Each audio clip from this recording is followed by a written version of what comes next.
chú hoi diệt xuất số công lo nhận vai diệt xuống thảo xiển hoa vừa tình công hít quấn thì dùng cùng vua siêu nó nằm tình công hoi thì dùng hạt như tình công hoi cùng vua chủ siêu chủ liều chết vốn giờ phải dùng tình hoi cùng vua diệt xuống diệt tài thanh thiếu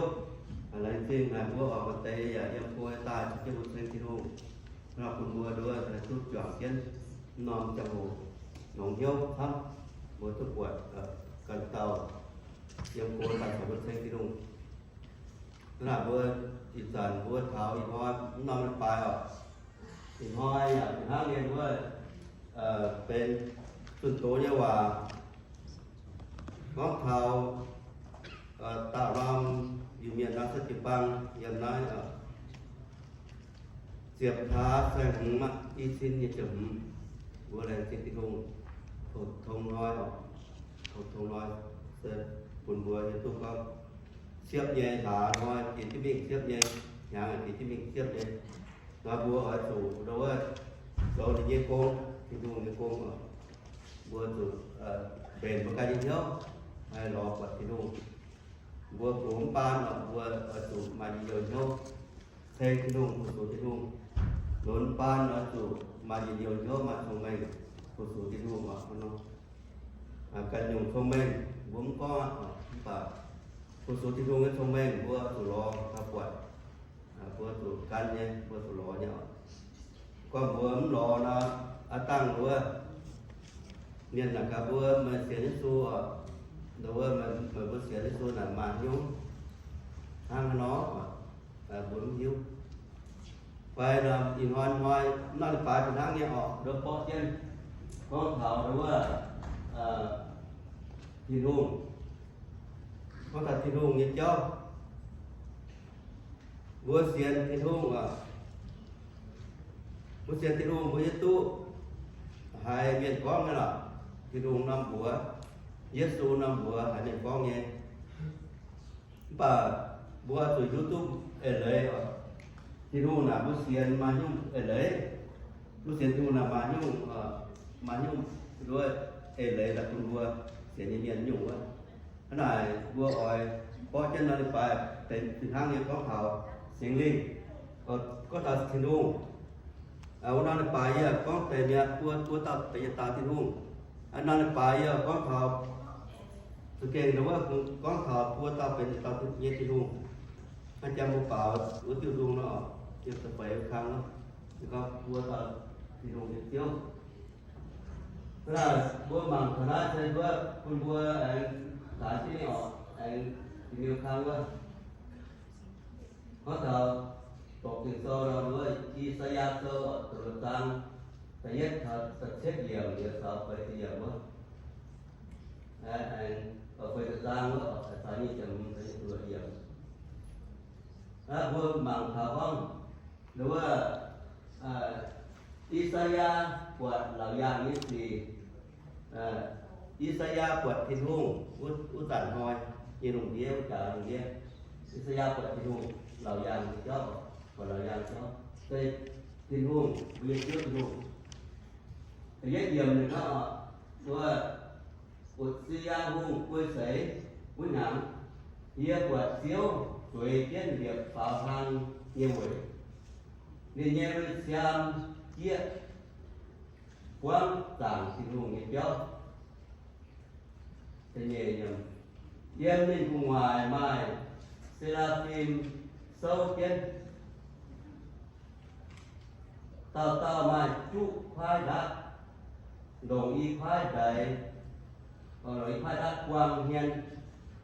y khoai quang giáo y khoai lồng đáy và nên vua nãy tao hiểu với tao có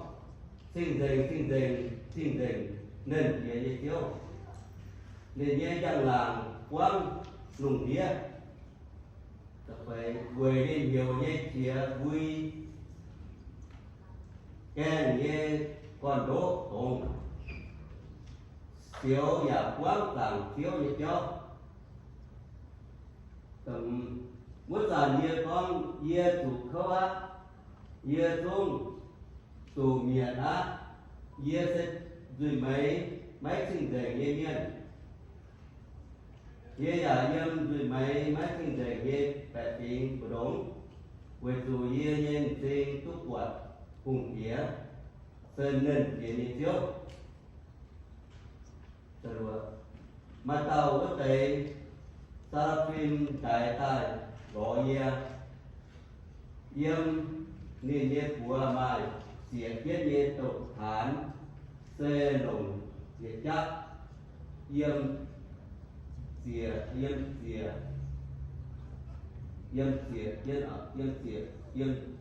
yê tỏ phải giáp tài yêm xỉa yê tỏ giáp tài yê tục thán thật chết nên cuốn nó tục thán tụ yê rươi mấy kiểu con mà nãy non thực hành chủ mấy duy mấy chỗ tòng nghe gì chiều tốt tốt gọi nhé mấy đi duy và tốt hoàng điều ác nếu tới sẽ chân vào rồi dâm chịu sâu ra chân vào. In the year of King Uzziah's death, I saw the Lord sitting on the throne, lovely and exalted with the train of his robe filling the temple. Next.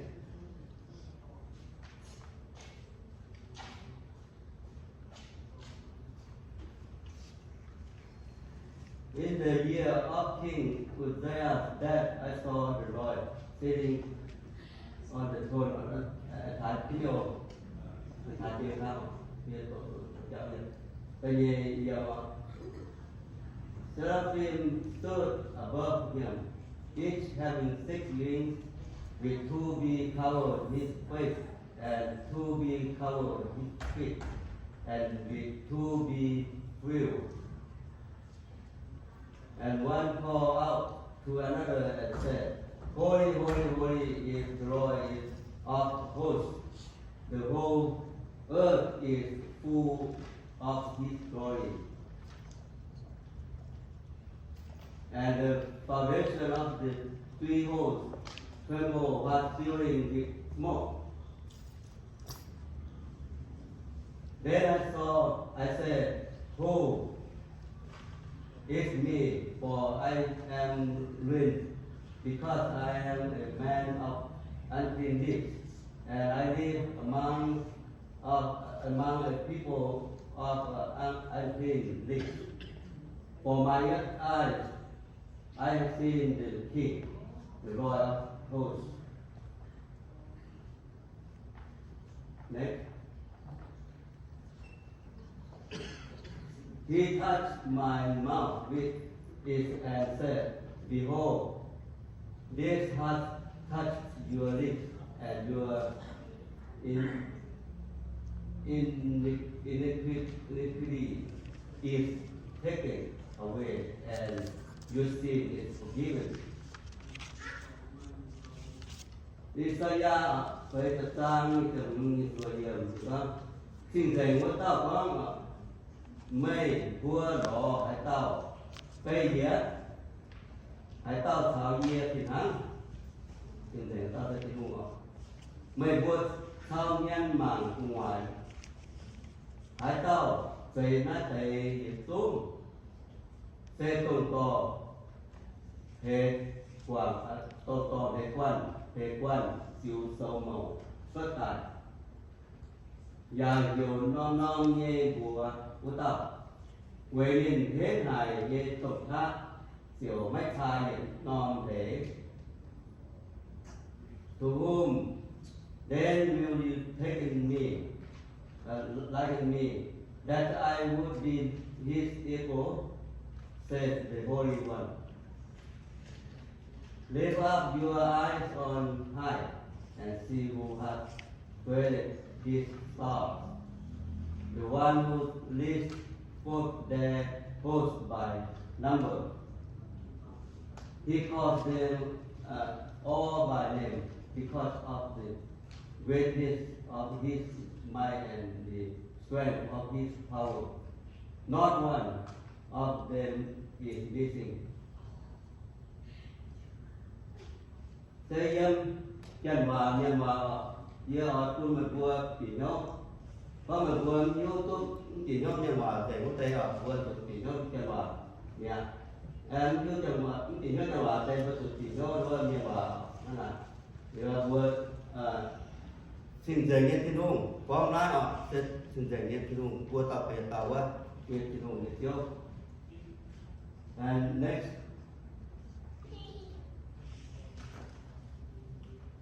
nó làm cái này dân làm mình phải mà phải một dân nhưng mà mình ở như này mua nhiều không mình tháo vớt thiên hùng mãi mãi miền đông mãi mãi giàu vàng tiền mãi mãi còn tiền mãi mãi còn tiền kinh mãi tu tiền lưu để thấyน่าจะจำมาดูนะอย่าเสียหรือน้ำตาลต่อน้ำตาเสียน้ำเสียอย่าเสียมันก็เหมือนเสียอย่าเสียอะไรตัวจำที่เขาเสียไว้อย่าตายในกองมันยุ่งยังว่าจะไปดูต่อตัวนี้คือเราที่ไหนIntroduction. Chỉ nói búa ơi, bộ thảo thiên hùng sẽ mua tàu, để nhận tàu, nhận cháu. Thảo Giê-xu Kitô nhận cháu về hang Hà Nội, thảo búa con. Chĩa, con, xin dạy xin đi. Giê-xu sẽ tông, hải tàu, thảo búa, nát hết chữ bằng, nát phải nát về church. Xiên như còn đốt giờ năm tháng nó xiên rất nhiều ngọn này có thấu cua tàu bền nhiệt tàu nhiệt thì hùng quá đều thăng vì thế ta nhẹ dùng có thấu Giê-xu Kitô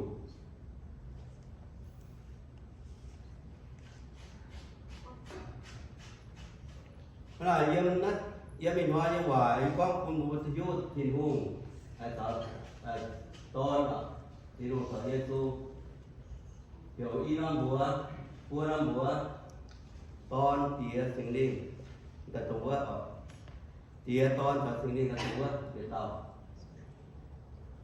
tía dùng búa xiên yếm nhiệt tàu tổng xiên thiên yếm thiên nhiệt dùng và tổng dây màn muộn của tàu màn muộn tài em đủ nhìn như tuần khác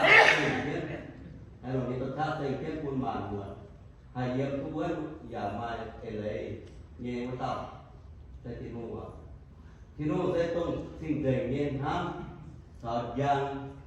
sẽ cua tàu phải nhận tàu yếm trên như với tàu bên xuất giảng phía con thọ sinh dày như sinh linh thì bên xuất nó nói cua lan bên nhiệt lan như sĩ sẽ có xuất tại muộn nhé của tổng xiên nhé nhân có tổng nhiệt tàu tiên nhé thì vùng vừa ở tuổi tu tàu tiên vùng nói cua lan sẽ mất sẽ cua tàu thì vùng cua tàu thì vùng bà nhìn dấu tài năng cua tàu nó cua lan phải cua năm búa xe đi cần tổ xuất tài cua lan bên nhiệt đàn miền thì vùng tận đó bên xuất tài cua tao bên nhiệt tao nói cho hòa xe mất thầy yếm xẹt từ sâu mấy con thảo và yếm nô từ sâu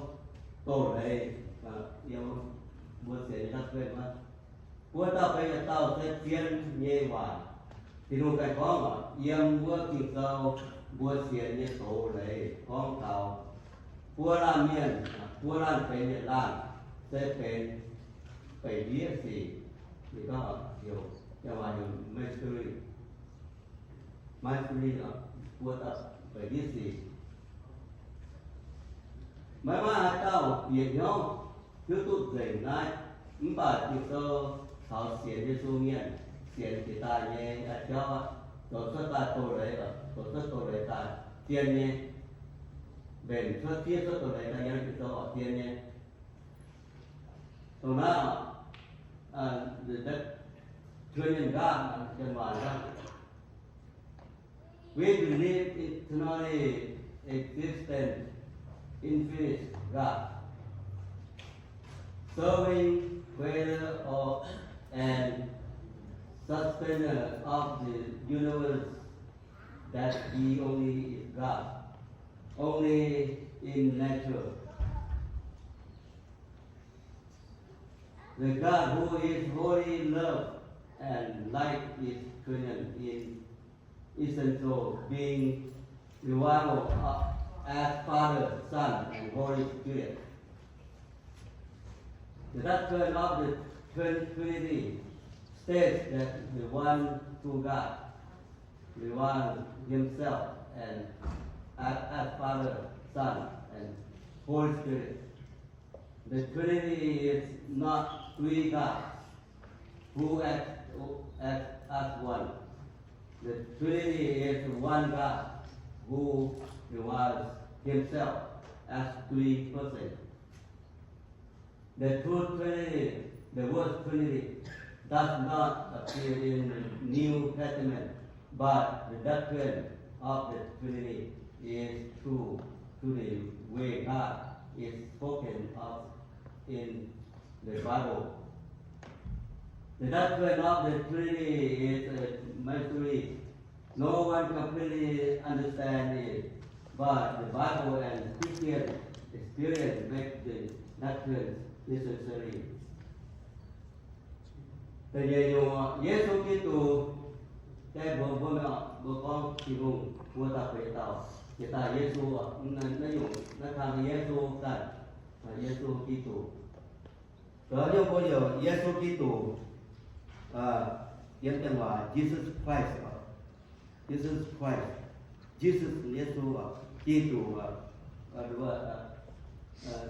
Christ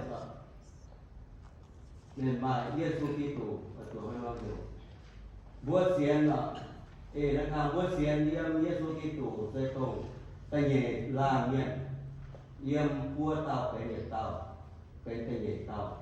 yếm hàng nhẹ tảng phía thiếu từ ngoài người ta nhẹ của nên sẽ tông nhẹ liu yếm tàu tảng phía của tàu nên sẽ tông mà xin ô giamเป็นสิ่งดีอย่าเยี่ยมสิ่งใดเสียตอนมาริยาแฟมิลี่เยกเสียอยู่ใต้ถ้ายินเสียงคุณอย่าสูงจนยืนใจยุ่งใจตายเยกันได้ตรงนับตรงนั้นบัวหอบถูกฟ้องต่างเพียงเสียวเขาเป็นอย่างตอนจะว่าอย่างแม่เลิศบัวอย่าเสียนตุ้นเป็นบัวเสียนตุ้นเป็นด้วยเหยียดล้านเนี่ยห้างสกิ้งที่นุ่งสกิ้งเป็นเนี่ยเซนห้างที่นุ่งเป็นเนี่ยจะว่าอย่างรักแม่บัวเสียนที่โซ่กิตูตายหวยบัวนี่จุยนุ่นที่นุ่งกันในฟังเกี่ยวเสียนในตายหวยจุยthảo tôn thiên hải dê yếm tại gió em hay có đi dê xin phàn năng tài phải chọn tu đi xin phàn năng tài nhiệt xuống cấp kiếm raเป็นtương yun nhiên nhiên về tài hắn lại cần niệm phá thiên tông niệm chuối tiên niệm như quỷ bờ đống quỷ thành vua gì Giêsu sẽ tung Nazareth pun tiền nó đâu phía cái tổ sâu nhiên nhiên thì sẽ tung tiền gì mà thì phía ta sẽ tiền gì hàng gì vua hàng gì vua Pam nhiên Giêsu này nhà hàng gì thì hùng yếm búa nom trang hộ nên ta yếm búa bổng mà thì hùng lại quân nhẹ quả quang gì thảo hiểu em quânเสียทีนี้เนี่ย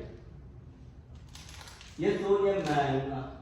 yếm vua bộ đồng dạo vua YouTube thì luôn trên hát này nên tài sáu khả năng nghĩ gì sẽ buôn vua mà làm hám trên con vua giả hay vua hải thúc khả năng tài mất chủ yếm thủy phía hám vua ít sản yếm trên nan ông vùng phía thảo buồn hám trên mà ngoài vua túc thảo tin hùng yếm cùng ngoài cùng tông yếm trên ngoài có Jesus Christ. We believe in Jesus Christ, the second person of the Trinity Godhead, that He was eternally one with the Father. What He became incarnate by the Holy Spirit and was born of the Virgin Mary, so that two and perfect natures,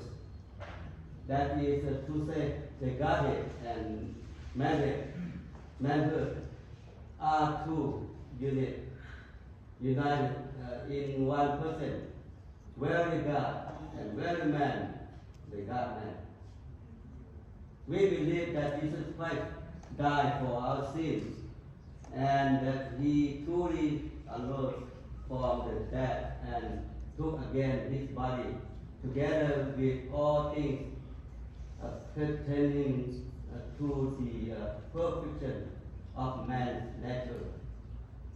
where with His ascent into heaven, and He's there engaged in intercession for us. Jesus is never past a real historical character. He was completely a man being, completely a human being, and completely God at the same time. He coming to live among us was a fulfillment of God's promise of salvation to His people. Jesus' life among us taught us what God is like. His death and resurrection give us hope that we will rise above the sinful clouds of this world and live in heaven with God someday. Amen. We need to live with God someday. Someday we have to live. Same way Tôi giờ vừa muốn tây hòa tại Việt Nam như tổng vừa xem như xem phim một giờ mà vừa phiêu phò vừa bị cái membership vừa cái ba mình vừa tây hòa tại giờ vừa sâu xuất tài như vào và giờ bây giờ vừa mấy nhiều phút vừa nên vì mấy nhiều phút xuất tài và từ sang họ đi con buổi chủ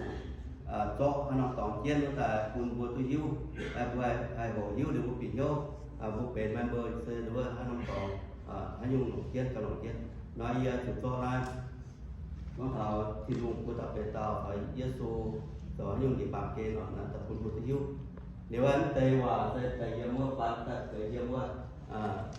bây giờ mình một xem bộ giàu tàu bộ bị nhau tại bộ hay follow thêm bây giờ mua với xem phim phải bị article face của yếm này được nọ bị bằng tây là mua một quay xiên năng một quay mình tới phải năng gần tại vừa miền nào vừa miếu ở phải vừa bây giờ có nhiều nào vừa cái gì có nhiều nào vừa bây giờ miếu cái tàu vừa hay là vừa có mà vừa nói chuyện chỉ bao xiên hắn nó Baptist xiên hắn nó lên chúng ta xiên hắn như là ông bà vừa đã khuyên là vừa lồng vừa nào xiên hắn rồi vừa còn vừa xiên còn rốn nào hắn Baptist rồi đang nói chuyện đó bộ tự du nào nó sẽ chụp bằng xiên như con đỗ sẽ con tài mà thằng ai sẽ hiểu vua ở chủ ê tiên hàng ai xiên vua ta phải nhận đau như thì cùng là tiếng hết đủ tại vì Giêsu Kitô giảm tài thì cùng căn tập phàm sinh dày miết sinh linh và tông thi hô tăng thế này ajan จังหวัดก็กาแมนก็ที่รุ่งกันที่รุ่งเหยียบปามเกณฑ์เป็นปามเมียนเยี่ยมมาเลายากับเซียมาเลายามาแกล้งอยากเกี่ยวตอนอะไรจะพูดนี่สิ่งเดียวเนี่ยอยู่พระเยซูใต้เยซูการนี่เซียเยี่ยมตั้งอยู่ด้วยร้านเย็นลุงอ่ะทางเราเป็นแมรี่เซียมันแกล้งอยากตอนนี่เมียนเป็นสิ่งเดียวจังหวัดก็วิเชียรและวูแมนขณะอะไรจะถูกคนบริสุทธิ์ก็สิ่งเดียวเนี่ยที่รุ่งเหยียบปามเกณฑ์น่ะมันจะกวยปามเมียนอยู่ใต้เยซูน่ะมันจะปามเมียนแต่คุณบอกปีเขาถามว่าเยซูน่ะการที่รุ่งเยี่ยมที่รุ่งเยี่ยมที่ตองตาหัวเต่าที่รุ่งเยี่ยมเยซูอยู่เยซูกิตูอยู่เยซูกิตูโทษที่เราพวกคุณบัวปีเดียวฐานะแต่ยังช่วงว่าเยี่ยมบัวเสียในก่อนโลกก็มันบัวฮัตเต้าปีเดียวเนี่ยลงเมียนว่าลงจังหวัดตอกเช่นนะเสียมาเนี่ยที่ทางนั้นไปแล้วมาเปิดยินดีหล่อก็มาแล้วนี่ลงเนาะที่ต้นบัวลงแล้วตู้เนี่ยมาเนี่ยเสียอย่างที่ว่าตัวเสียพวกคุณบัว